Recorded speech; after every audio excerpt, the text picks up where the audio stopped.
Assalamu алейкум, амансыздарбы туугандар. Бүгүн число 22 январь 2025 жыл. Ноокаттагы бүгүнкү эртең мененки курс достор. Бүгүн дагы өтө сонун жакшы жаңылык. Рубль дагы көтөрүлдү достор. Бирден лайкты басыңдар, комментарийге жакшы ой пикир калдырып досторум менен бөлүшүңүздөр. Буюрса рубль бирге чыгат деген жакшы үмүттөбүз.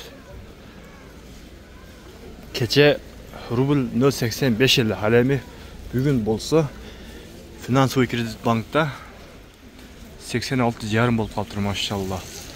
Рубль сатып алуу болсо 90 экен, доллар 87.30, евро 89.90, казак теңгеси болсо 0,115 экен.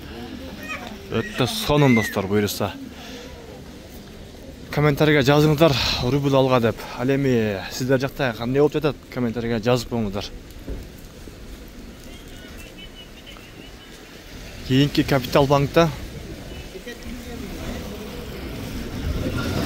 86,5, сатып алуу болсо 89, доллар 87.30, евро 90 сом 50 тыйын, казак теңгеси болсо 0,115. Банктардын бардыгында бирдей экен, 0,86,5 экен достор. Өтө сонун жакшы жаңылык. Байчим банкта дагы 86,5 экен. Сатып алуу болсо 89, казак теңгеси болсо 0,120, доллар 87.30, евро 90 сом 30 тыйын.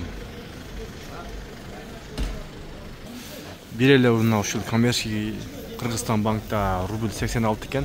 Калган банктардын бардыгында 86,5 экен достор. Акча алмаштыруучу жайларда дагы 86,5 экен. Доллар 87.30, казак теңгеси болсо 0,16 экен. Достор, мына ушинтип видео жыйынтыктайбыз. Барыңыздар, сак саламатта калыңыздар.